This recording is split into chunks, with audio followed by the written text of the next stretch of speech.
नमस्कार साथीहरु, यहाँलाई स्वागत छ। साथीहरु, आज वैशाख 25 गते 2080 साल 8 मे 2023 र आज हामीले नेप्सेको टेक्निकल एनालाइसिस गर्नेछौँ र आउने दिनमा हाम्रो मार्केट कस्तो रहनेछ र हाम्रो कस्तो रणनीति हुनुपर्छ भन्ने विषयमा हामी आज छलफल गर्नेछौँ। आज हाम्रो नेप्से इन्डेक्समा 0.91% को गिरावट भएको छ। त्यो भनेको 16.93 बिन्दु हो र आज हाम्रो क्लोजिङ 1833.69 बिन्दुमा क्लोजिङ दिएको छ। हामीले आज हेर्न सक्छौं चार्टबाट मार्केट सुरुमा खुलेपछि त्यसपछि नै मार्केट घट्न सुरु भयो र लास्टसम्म अन्तसम्म घट्यो र त्यसपछि लास्टमा चाहिँ केही मिनेट मात्रै बढ्ने कोसिस गर्यो र हाम्रो क्लोजिङ आज 1833 मा क्लोजिङ दिएको छ। आज 34 वटा कम्पनीको स्टकको प्राइस बढेको छ भने 181 वटाको घटेको छ र 6 वटाको चेन्ज भएको छैन। आज भोल्युम चाहिँ आज 82 करोड भन्दा माथिको भोल्युम आएको छ। हिजो 60 करोड भन्दा माथिको भोल्युम आएको थियो भने आज 82 करोड भन्दा माथिको भोल्युम आएको छ। मार्केट घट्दाखेरि चाहिँ भोल्युम यसरी बढ्नु राम्रो संकेत होइन, तर यो बाइङ भोल्युम हो कि सेलिङ भोल्युम हो भनेर हामीले टेक्निकल चार्टमा गएर एनालाइसिस गर्नेछौँ।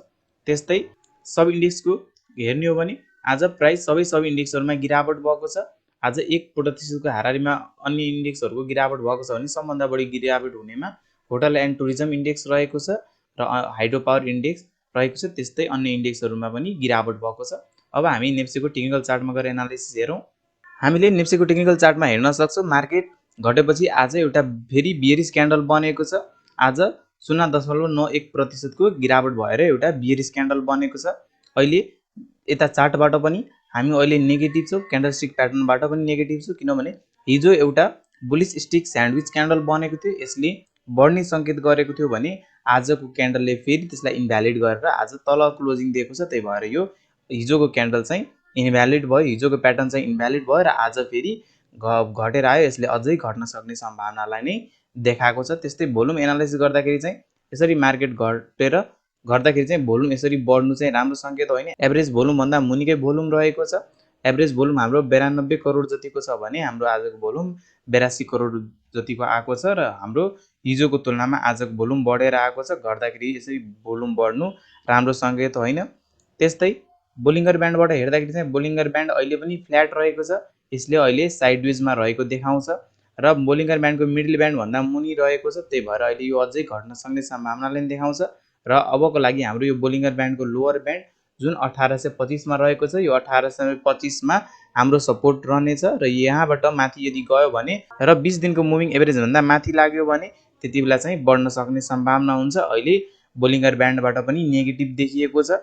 त्यस्तै हामीले मुभिङ एभरेजहरुबाट हेर्दाखेरि चाहिँ मुभिङ एभरेजबाट पनि नेगेटिभ रहेको छ। तीनटै मुभिङ एभरेज 50 दिनको मुभिङ एभरेज, 200 दिनको मुभिङ एभरेज र 20 दिनको मुभिङ एभरेज भन्दा क्यान्डलहरु मुनि रहेको छ।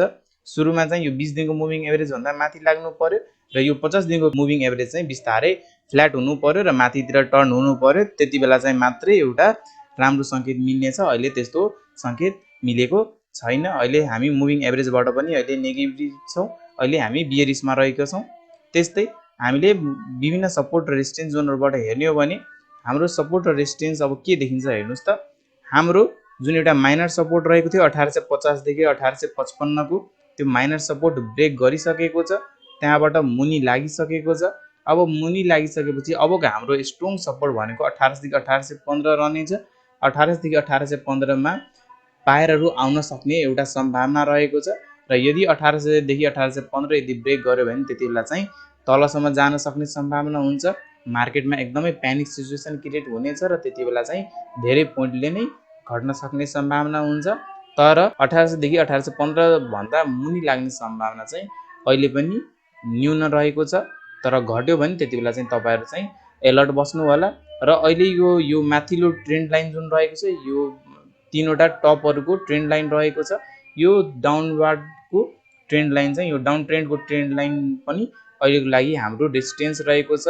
सुरुमा चाहिँ यो रेजिस्टेन्स क्लियर गर्नु पर्यो जुन 1880 तिर रहेको छ र क्लियर गरिसकेपछि हाम्रो स्ट्रङ रेजिस्टेन्स भनेको 1980 देखि 2000 रहनेछ र यो ब्रेक गरेपछि मात्रै हाम्रो मार्केटमा चाहिँ बुलिश सेन्टिमेन्ट आउनेछ। अहिले त्यस्तो देखिएको छैन। यहाँबाट पनि अहिले हामी नेगेटिभ रहेको छौं।